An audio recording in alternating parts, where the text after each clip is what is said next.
Reading for this course is important, as I mentioned before. You should try and finish all the readings, especially the case readings, before you watch the lecture. And what I've done is I've summarized a lot of stuff, I've taken away a lot of readings, so that each week's readings should take no more than 2 hours to read, often much less. For non-case readings, and now there's only 4 of them, skim them quickly first, then go back and read them carefully. While you're skimming, look out for structure, and then on the second closer reading, look out for arguments, interpretations and supporting evidence, and summary statements. I find it quite useful to highlight these things so that I see them structurally when I flip through it. I also find it sometimes useful to take notes. Now, very, very important. When you're reading something, try and have an opinion. Do you agree with what the author is saying? Do you think it's properly supported by evidence? Do you think the logic makes sense? This is really, really important because we're going to be asking you to analyze the readings that you are doing for your own written assignment. And when you're doing those readings, you always have to have an opinion about whether or not you think this piece of data that you found that you're reading makes sense and should be included, and how it should be interpreted when you include it in your written assignment. Now let's think about how we can understand reading for structural cues. This is a reading from Herbert Simon. It's optional. If you decide you want to read it, it's worthwhile. It's quite dense. When you're reading something, the author is often going to try and help you understand how to go through the piece of writing that he or she has produced. They will often tell you what the structure is like. So in this case, this part where it says topics in the theory of design, and they list 7 things. These 7 things actually represent the structure of this chapter in the book, right? So if you skim through it and you saw this, you would then understand, much like I gave you an overview of this module week by week before, you would understand where you are and where you're going to go. And you could maybe even skip around inside based on what you're interested in. So look out for this kind of thing in the readings on the first skim. When you skim really quickly through it, you can look for stuff like this and then mark it and come back to it later on if you need to. On your second, more detailed read, you should be looking for argument, interpretation, and kind of overarching ideas that the author is trying to convey. And these may be harder to find, but you should look for them because this is how you understand, first of all, what they're trying to convince you about. And also, this is how you understand how you can begin to produce arguments that are compelling as well.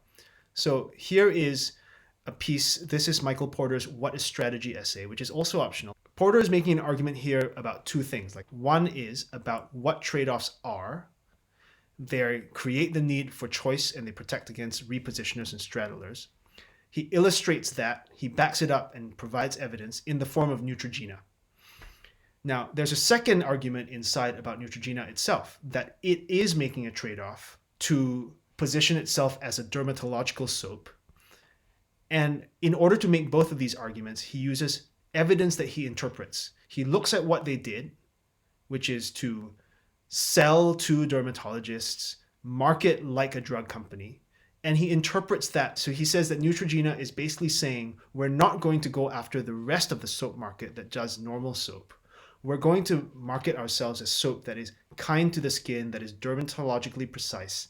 When you can isolate things like this and you can pull it out from the text that you're reading, you can begin to see how the arguments that an author is making filter through the text. And that helps you understand what they're saying overall. Another thing to do when you're reading in the second detailed read is to look for summary statements.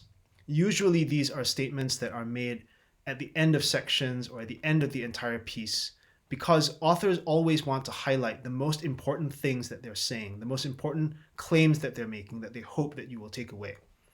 The reason why you should do that is because usually those are actually the most important things to take away from the reading.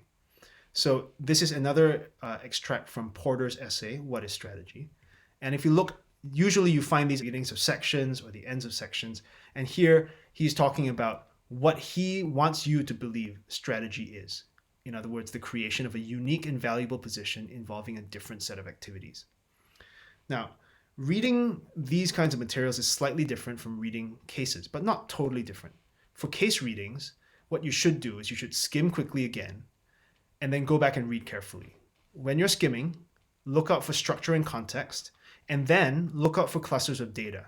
And the data can be numbers, it can be quotes, it can be charts, but look for where the author is trying to pull out information that the author uses to support a particular position that he or she is making. Then on the second closer reading, I would focus on what data are used and how they're interpreted so that you can begin to understand the frame that they're using to do the analysis, where the data was obtained from so that you can understand whether or not to trust it, and then also what arguments are being made. And trying to list these out separately is useful in trying to understand where this case is trying to go. Here is an example. Next week, we're going to read a case from Zara and a case from Patagonia. This is a piece of data. It's a quote, and you know not only what the quote says, we're not afraid of growth, we're excited about it. You also know the source, the company's director of global PR and communications. Now, what does the source tell you about whether or not you should fully believe what the source is saying? That they're not afraid of growth, they're excited about it. Would you expect someone who is a director of global PR and communications to always be perfectly honest? Or would you expect that person to have a position that the company is taking and to speak consistent with that position? I leave that up to you to decide. Another thing to think about as you're doing your second, more detailed reading is finding the arguments that are buried throughout any one of these cases, just like in reading the non-case readings. So in this case, this is an extract from the case on Zara that you're going to read for next week.